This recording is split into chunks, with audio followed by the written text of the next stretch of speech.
I quite like coming here and not having to have any contact with the 21st century. So we were going... Yeah, but babe, you're actually addicted to Instagram, so that's Well, I do true. spend a lot of time on Instagram.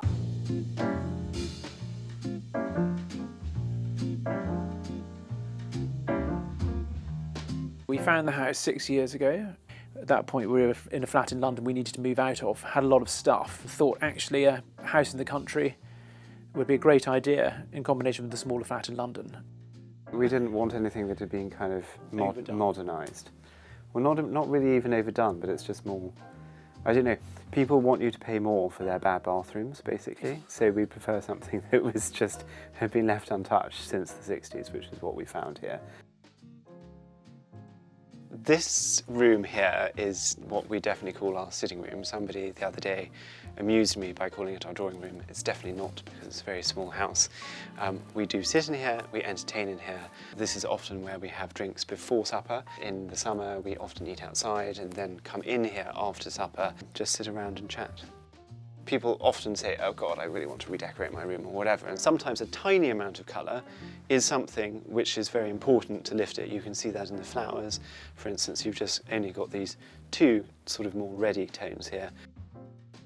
I was so excited about this particular frame that I haven't put anything in it, but I wanted to see how the colour looked, and that's a great colour punctuation which ties in here, here, here, and the green of the plants. And actually that sort of point is something that's very important compositionally in the room, particularly at night. When you turn the lamp on, that will be beautifully highlighted by the light underneath it. Actually, you know, a lot of the other areas are in shade and shadow, and you will notice that picture, particularly when I have put something in it.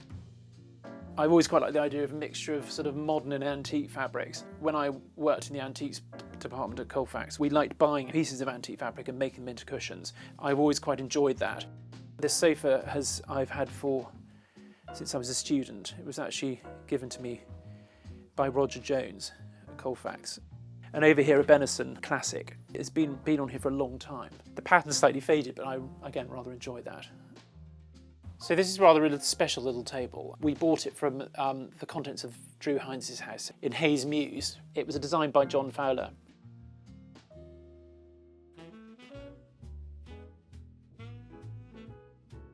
We really enjoyed this room immediately we walked into it. It's the original decoration of the people that own the house, and it has this special, bright, it's a sort of extraordinary colour combination of blue and yellow, which we thought was fantastic.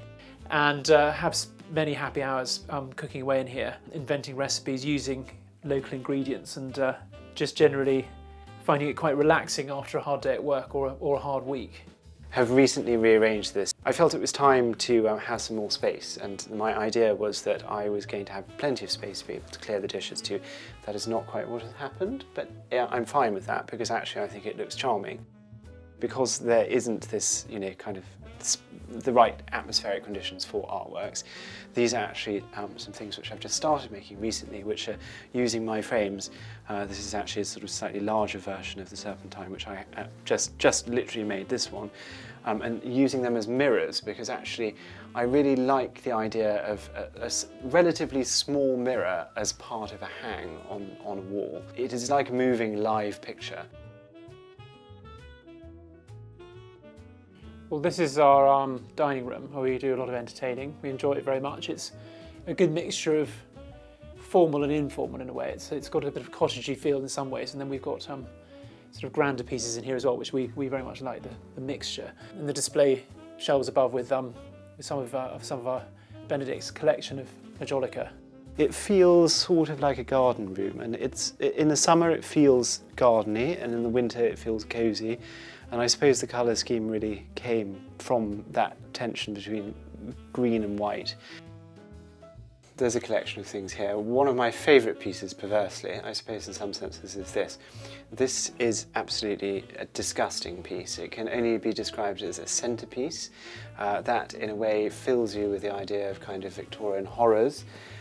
You know, kind of, I don't know, I mean, what can you say about something like this? If I thought this was a very, very precious thing, that was very precious and important to me, then I might have fixed it. But, you know, actually I find for me the imperfections of it are part of its charm and its story, and I enjoy it just as it is.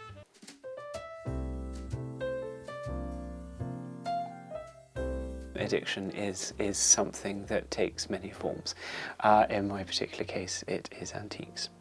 Collecting things became, for me, I suppose, a way of exploring and understanding the past. And there's nothing I love more than going into a really kind of jumbly shop and digging stuff out. And for some people they find that rather overwhelming, but for me the hunt for that is fantastic.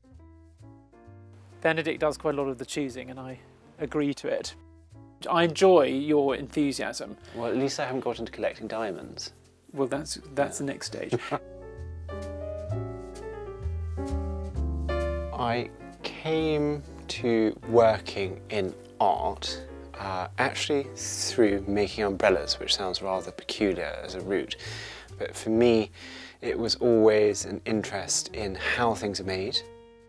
The house has rather a lot of paintings in it. You know, I specialise in terms of what I sell, generally speaking, in modern British, so that's 20th century, but not exclusively, some contemporary things.